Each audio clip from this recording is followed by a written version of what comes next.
So unfortunately, the UFC have booked Merab versus Peter Yan 2, and us Peter Yan fans have to sit through and watch Merab absolutely demolish him once again, and it's going to be a fucking sad. But listen, we had some good fight announcements here. We have Merab versus Yan, Pantoja versus Van, Henry Cejudo versus Peyton Talbott, and there's also like Brandon Moreno on this card as well. So it's a pretty fucking decent card. But we'll start with the main event. Merab versus Yan. Merab Dvalishvili, 50-45 against Peter Yan. And I think at this stage of his career, how can you really bet against Merab? I'm the only one who kind of thinks that at this stage. So the first fight happened nearly 3 years ago at this stage. I think it was February 2022 or 2023. I can't quite remember which. 2023, I'm pretty sure. So the first fight was like Merab's first ever kind of thing of just spamming takedowns. This was like before Merab just did this as a game plan. This was like the first time we seen Merab just continuously spamming takedowns. Before he kind of held people up against the cage and stuff like that, and he was on a spree of like nearly getting finished, but just coming back and winning the fight. Like Merab nearly got chinned in the first round of so many fights, bro. So many fights. Go back and watch them. But this was the start of me being like, okay, maybe Merab is going to be champ, because I was picking him to Yan to beat Merab, and I soon realized that I made a horrible mistake. I had made a horrible mistake. And I feel like Merab is undeniable at this stage of his career. I feel like Merab is the greatest bantamweight ever. I feel like Merab is one of the most active fighters in the sport, the most active fighter in the sport, I would say. So, you know me, I'm an activity guy. I love it. I don't necessarily like Merab. I'm not gonna lie. I'm not gonna be one of those people that switches up. I seen when he did Tia in the first fight. I seen how he snitched on Jose Aldo during his retirement. I don't like the way he shoots so many takedowns, holds people up, and just doesn't have an entertaining style. I'm not gonna pretend I like Merab's style because I really don't. But I will always respect his activity. I always respect the fact he will fight anyone, anytime, anywhere. Apart from Volk apparently, because he said he'd lose, which isn't great.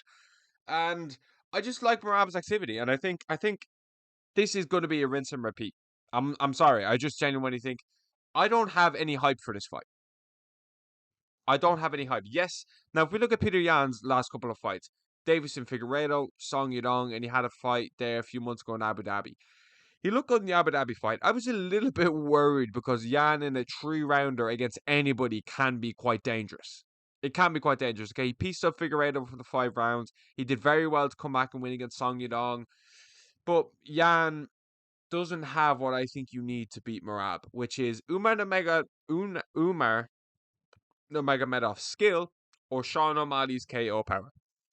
And neither of them were able to crack the code. I think if Umar rematched Merab, I'd actually pick Umar. I've said this for months, but I feel like if you're that much better than Merab and you have so much more skill, all he needed was 5 more minutes of cardio. That's all he needed. And it tells you how insane Merab's cardio is, the fact that Umar never gassed before and you had him gas in the 3rd round. It's insane, okay? It's insane, but I just don't like this for Yan. I really don't like this for Yan. I just think he's going to be able to drag Yan around the cage. He's going to be able to fail takedowns, and it's just going to be another boring fight. I just don't get hyped. I'm sorry. I'm sorry. I don't get hyped for his fights. They're just not entertaining, bro. And I'm never going to be on the boat that Merab is entertaining. Yes, you might find him funny. I respect the fuck out of Merab. I love how active he is, but his style allows him to be active. Elite boy, you need to take notes because your style allows you to be active. You don't get hit. But this style allows him to be active. He doesn't take damage. He doesn't engage in wars. He just drags people around. He doesn't even probably exert much cardio himself because he's just constantly dragging people everywhere. Now, that's wrong of me to say as well because he does shoot a shitload of takedowns.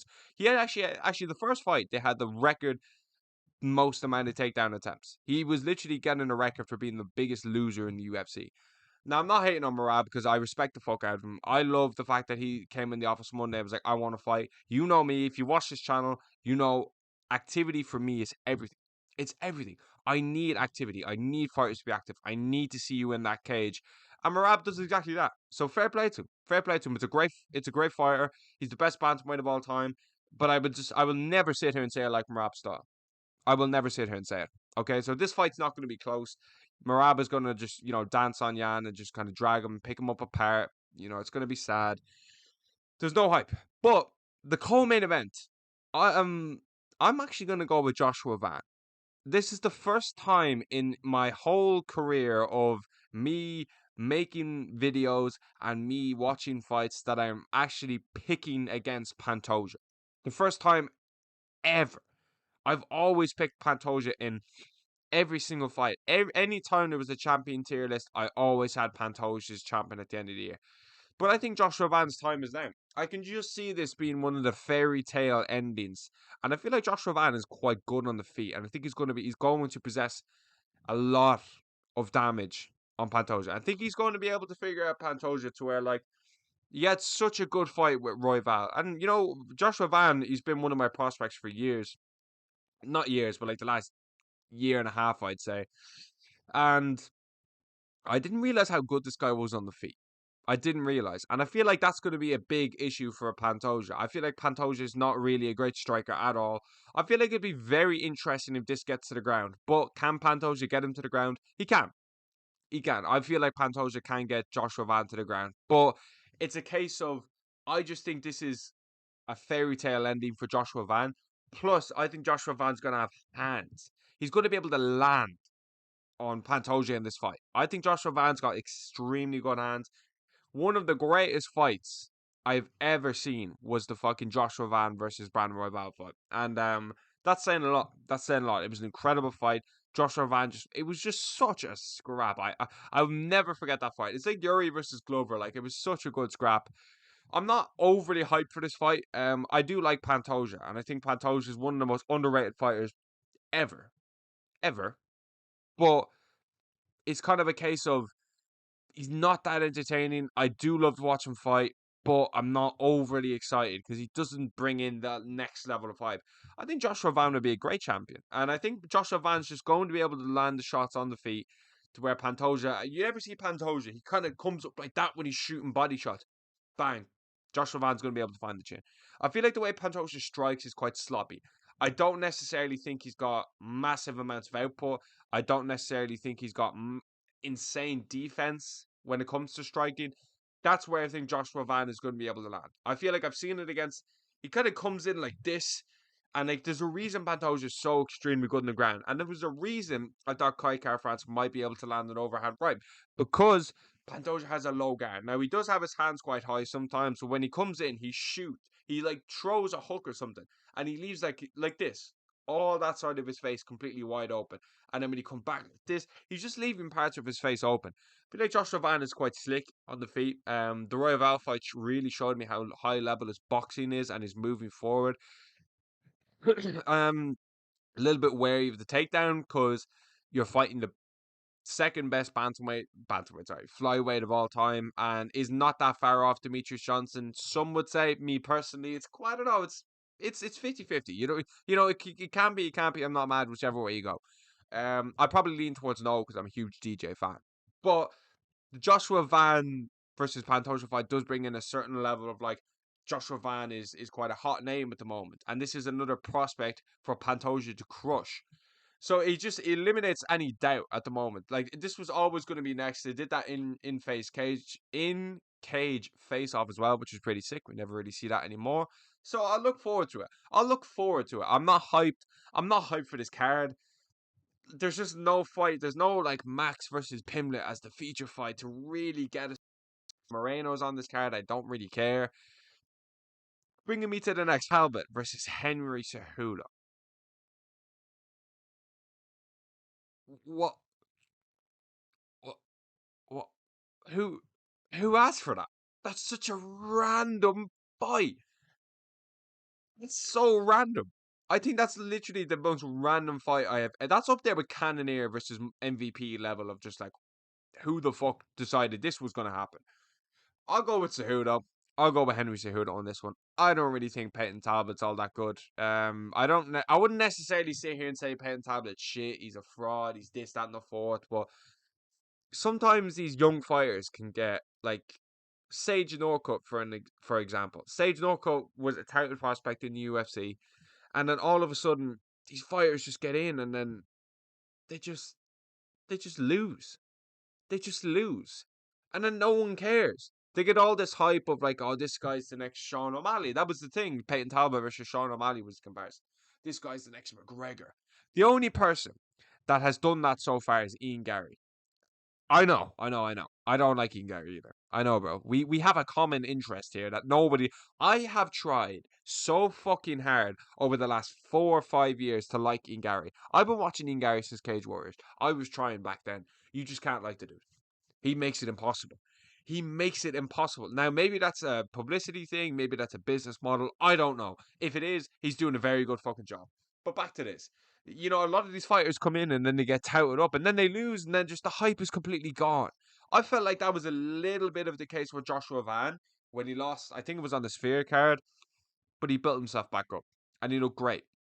And he's looked great. He's very active. I fucking love that. He took the Rory Val fight like a week after he fought as well. Another fucking stud. Merab is a stud for what he's done, taking all these fights. I must say he's a fucking stud. But the Peyton Talbott versus Henry Cejudo fight, Henry Cejudo's a weird guy. I just saw a clip from there talking about some girl's ass on Rampage Jackson's stream. Bit of a weirdo. Bit of a strange Donny. I do like Cejudo. I don't mind Cejudo. He's one of the I wouldn't say one of the goats, but he's one of the names of MMA. I'll say that. Like he does have he brings a name value to the sport. Um, Peyton Talbot, this would be a massive fucking win for Peyton Talbot. This would be an insanely big win, but I don't like this for Peyton Talbot. Peyton Talbot only lost what? What card did he lose on? Was it 311? No, it wasn't 311. Maybe it was 311 actually. I'm gonna check that right now. I feel like I would have rather seen Peyton Talbot kind of do a little bit more within the undercards kind of work before um taking that next step up and fighting Henry Cejudo. Because let's not forget, Cejudo was a double champion, and it's not like Cejudo is an absolute fucking bum. Like the Song Yadong fight wasn't going his way. I feel like he'd be able to take a Peyton Talbot. Do you know what I mean? Especially since if that was 311, I'm a G. June 28th. January. Oh, wasn't it 311? It was 311. I'm a G. My UFC. My UFC learn is great. I feel like Peyton Talbot is going to be quite a nice fight because I don't really rate Peyton Talbot's grappling. I've seen a few kind of holes in it when he lost. I think Cejudo, don't be fooled by this whole, Olympic gold medalist. Don't be fooled because that shit doesn't mean fucking anything. Okay, because they cannot work off their back, and as soon as they get a pin, they don't know how to control people. That's how American wrestlers work. You will never prove me wrong. Bo Nickel. That's all I need to say. I feel like Cejudo will be able to take him down. I feel like Cejudo's got good striking. Peyton Talbot might be able to find a bit of range in the fight. That's the thing I might be a little bit like. Talbot can find shots on the feet, whereas Cejudo may be able to scurry, and maybe Peyton Talbot wins rounds that way by catching Cejudo on the feet and stuff like that. I don't think he's going to finish him. I think this will be a decision for Henry Cejudo. We have Jan Blachowicz on this card. I thought Blachowicz was on the Qatar card, but apparently he's not. He's fighting Gutselevia. Who is he fighting, actually? I had it on my Instagram there 1 second ago. So he's fighting Guskov, which no one really cares. And then Brandon Moreno's on that card as well. It's a decent card. Like, you honestly, like, you could nearly pass it as a fight night. Because it's lacking like six out of tens. That card is just like a 6 out of 10. It's a decent card, but I don't care. Like I'm just kind of like more excited for the Pantoja fight, but the Merab one, I'm just like I know what's gonna happen. I know you've already beaten this guy. You've already dismantled him, and I haven't seen the improvement to Pete Yan's game against a Figueiredo to be able to pick him against Merab. Like, subscribe.